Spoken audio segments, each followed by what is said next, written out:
আজকে আমাদের মাঝে উপস্থিত আছেন আন্দোলন সংগ্রাম করি জেল জুলুম শিকার ও ত্যাগী নেতাওলরে বাদ দিয়ে আন্দোলন সংগ্রামত মাদত নথা হইনে এবং দলর দুঃসময়ে নেতাকর্মীওলর সুস্থবন নরা হইনে এন সুবিধাবাদী অতিথি ফাঁকিওলরে লই নির্বাচন করা হইলে ত্যাগী নেতাকর্মীওলর হৃদয়ত রক্তকরণ গড়া হব। রক্তকরণ শুরু হয়ে গিয়ে ওই রক্তকরণ বন্ধ গরম ফরিব দেশনায়ক তারেক রহমান ও দলীয় হাইকমান্ডত্বর। আমি আজকে আমার চেয়ারম্যান জনাব তারেক রহমানের দৃষ্টি আকর্ষণ করতে চাই। আজকে আমরা চাইব আমাদের একজন কর্মী, একজন সমর্থক সে সম্মান পাবে, তাকে দলের মূল্যায়ন করা হবে। দলের নেতা কর্মীদেরকে বাদ দিয়ে, সংগঠনকে বাদ দিয়ে, যে আন্দোলন সংগ্রামের নেতাদেরকে বাদ দিয়ে হাইব্রিড অতিথি পাখি সুবিধাভোগী এই সব লোকজনকে নিয়ে যদি নির্বাচন করা হয়, চেষ্টা করা হয়, মাননীয় চেয়ারম্যান আমাদের রক্তকরণ হবে। রক্তকরণ শুরু হয়ে গেছে, কিন্তু আমরা চাই এই রক্তকরণ বন্ধ হবে, বন্ধ করার ব্যবস্থা নেওয়া হবে।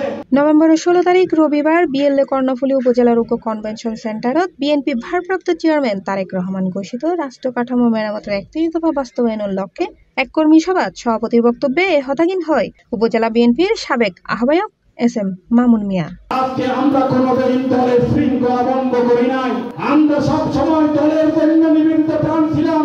প্রিয় নেতা জনাব ভারপ্রাপ্ত চেয়ারম্যান জনাব তারেক রহমান আপনার ডাকে সাড়া দিয়ে কর্ণফুলীর নেতা কর্মীর আন্দোলন সংগ্রামে মাঠে ছিল, কিন্তু আজকে আমাদের নেতা কর্মীদের হৃদয়ে রক্তকরণ হচ্ছে। আমরা উৎকণ্ঠিত, আমরা আশাহত। এই কারণে এই কর্ণফুলীর নেতা কর্মীদের রক্তের বিনিময়ে, ত্যাগের বিনিময়ে, জেল জুলুমের বিনিময়ে, অর্ধশতাধিক মামলার বিনিময়ে নেতা কর্মীদের আগামীতে তারা সম্মান পাবে কিনা, মূল্যায়ন হবে কিনা।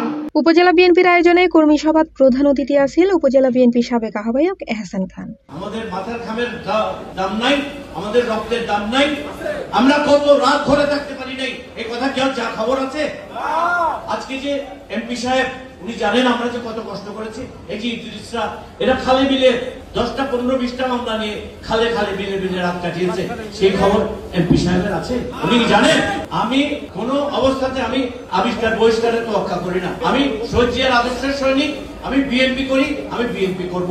কে আমাকে কি বললো আমি তোয়াক্কা করি না, কিন্তু আমি সত্য কথা বলে যাব। উপজেলা বিএনপির সাবেক সদস্য সচিব হাজী মোহাম্মদ উসমানের সঞ্চালনায় উপজেলা ইউনিয়ন এবং ওয়ার্ড পর্যায়ের নেতাকর্মীও উপস্থিত আছেন। সংগ্রামী সাবেক সি প্লাস টিভি, চট্টগ্রাম।